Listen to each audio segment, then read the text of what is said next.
Well, Harbor Freight jack stands are locked in place. So you know what I did? I got more of them. I'm just kidding. I borrowed these from a buddy. I'm actually taking off the brakes on the car because where we're going, we don't need brakes. We don't need rotors. We don't need calipers. Heck, as far as I'm concerned, as long as we get a 10-second quarter mile, you know, the goal's done. Who cares about stopping? So we're going to take off these rotors and these calipers on all four corners.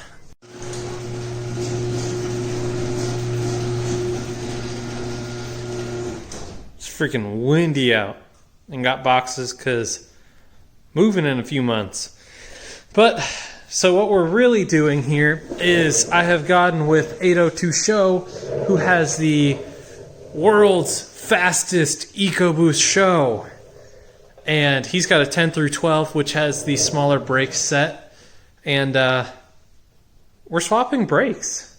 I'm actually going to put worse brakes on my pile of junk here because of a few things. I can fit smaller wheels without having to grind on the calipers. And even though that's already done. And they weigh less. So I'm going to take all of these rotors and weigh them all. And then once I get his in, I'll weigh all those rotors. So I'll have a little bit more or a little bit less rotational mass and be able to fit some smaller wheels. He's not going to need the front calipers because he's going with a big brake kit, which is awesome for him. And then in the rears, this will be a step up for him as well because these bad boys in the rear are like an inch wider, and then these are vented in the rears, and the 10 through 12s don't have vented rear rotors for some reason.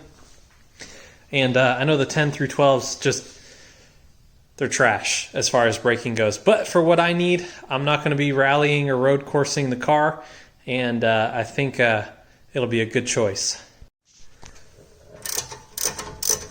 These are 18 mils back here, and ooh, yeah, look at that. Look at that custom. And then we have R1 brake pads and rotors on all four corners. These were THICC when I was running the vehicle. I definitely recommend R1 if you guys are looking for brakes. They do basically anything and everything. These have been sitting for a while, so they're starting to get a little bit of rust on them, but that's okay.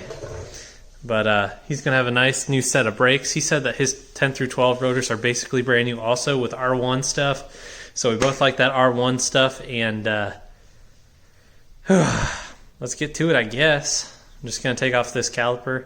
I'm not sure just yet if I want to break the brake lines yet. Well, have fluid go everywhere. But, you know, quite frankly, I've never messed with brake fluid before, so this will be a fun one to begin with, I guess. You know, having a motor out has its pluses, you know. Just can put the caliper on the subframe there, right where it wouldn't be able to fit anyways. So now we got to get this set screw out, which is a big old pain in the butt, and I don't have one of those hammer tools. So, gonna see if I can not strip that out. So this thing is actually a T40 for anybody who needs that. Those are some beefy rotors. I think these are 350 millimeters, so it's like a 14-inch rotor, or 13.8 or something like that. I don't know. But I never had any issues with the 13 Plus braking abilities, except for when I had the power stops and, you know, doing some big pulls like I do. They like to heat soak a little bit, but I never had any issues with these R1 rotors and pads.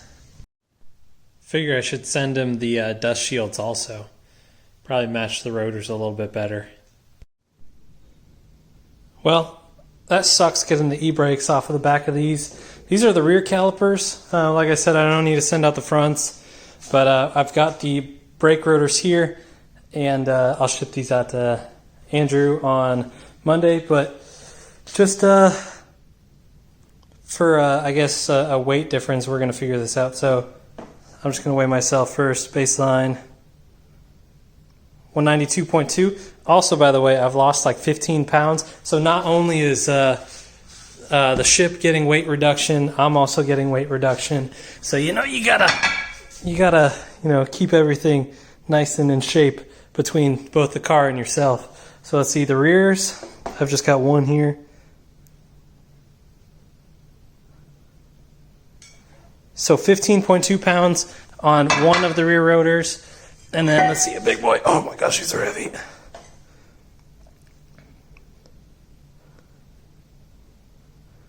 And that would be 17.4 pounds. So 35. That's 65 pounds of rotors between the fronts and the rears. So we're going to see what the 10 through 12s weigh once those come in. Like I said, we're swapping those around. And I found out that on the rear, at least, I kind of need a little bit of an alignment. It's kind of rough back there, a little cambered out. I don't know what that's really from, but honestly, I don't think I've had an alignment since I lowered the car, and I smoked a curb at one point. So who really knows? But the tires are still in decent shape. Caught it a little early, so once the car's up and running, we'll get an alignment. So it's been a couple days now, and we got a little package in the mail. Some cocaine. And the owner of these brakes decided to leave a very nice little time slip in here. If only 1/660 foot, the one that got away. Dang, what a low trap speed. I mean, I don't wake up for less than 126. So, So these are actually Andrew, that is 802 show. These are his calipers and his brakes. We are swapping brakes so that we can both kind of go the direction we want to. He's kind of going for some big brakes, and I'm going for overall lightness. So with all that being said, we swap brakes, and I think, other than shipping being like $120, I think that we both got a pretty good deal out of it because it's both what we want. We both recently replaced with R1 Geomet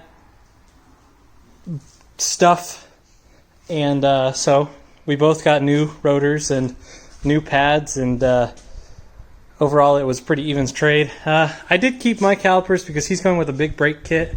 I think he's putting some Willwoods on the front, so he's got a pretty good braking setup going there. Those Willwoods are actually like extremely lighter than these front calipers are, but overall I think it's going to be about 35 pound savings with like or 25 to 30 pounds, with the majority of that being in the rotors. I'll weigh these in a minute, but it's going to be interesting. Hopefully everything fits up just like normal. And the big savings, I think, is these are not vented in the rear, as well as these are, I think, an inch less not wide, tall, I guess.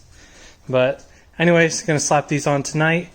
Got a couple buddies coming over to help me out with it, just kind of BS for a little bit. We're gonna have to bleed every single caliper, which is going to be absolutely marvelous. I got some brake fluid in the box over there. Actually, it's right there.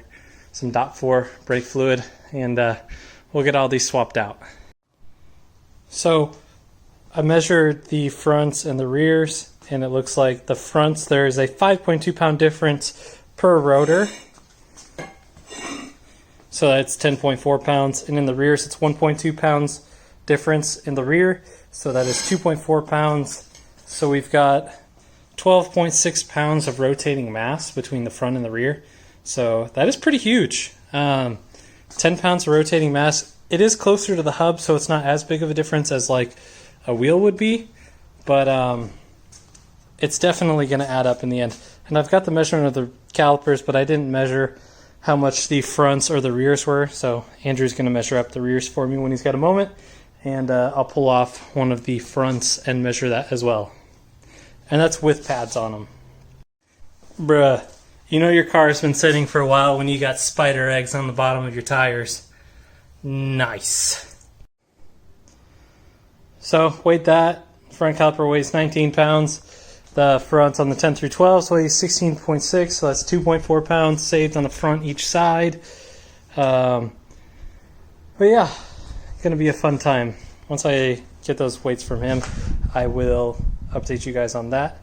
So hopefully everything fits up just like OEM, because we didn't transfer any hardware or anything.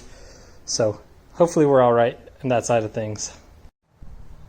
You know, I don't think I'm even gonna put the dust shields back on. This one you can't even remove without doing like the whole hub.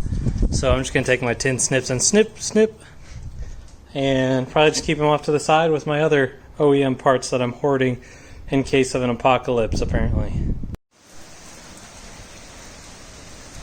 It's the most water she's seen in almost a year.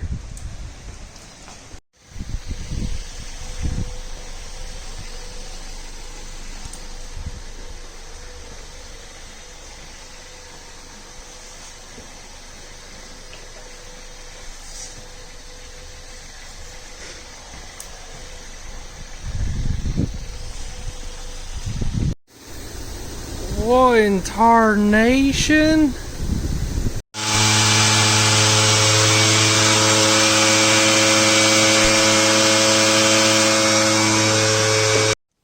That's some clean OEM fluid if I've ever seen some. Well, I kind of stopped filming because everything was getting a little dark and not really liking how a lot of the footage came out because it's so dark. But you guys get the gist of it. The 10 through 12 brakes are now on. They need some paint at some point, but not too terribly worried about that. We've got just a mess of parts everywhere. But just got to put the wheels back on, and she should be good to go. We bled everything. Ended up having to bleed a lot of it by hand, so sat in the car and pumped the brake forever. Those main studs that I bought for the motor, unfortunately, they sent the wrong ones and had to call them 5 times yesterday to get the correct ones sent over. So hopefully here pretty quick we can have the main studs installed, and then we just gotta get the mains checked out, probably do a main bore hone, whatever it's called, and then deck, and hopefully soon we can have something back in here in the car running, because it's car season and I'm tired of sitting at home. So thanks for joining me along on this little journey, downgrade to upgrade, saving a little bit of weight, and hopefully that'll help with the 60 foots and trap speed and acceleration. And you know, as long as I'm only stopping once or twice, 10 through 12 brakes will do just fine. But I'm definitely not going to be rallying this car. So with that, I'll see you guys in the next one. Bye.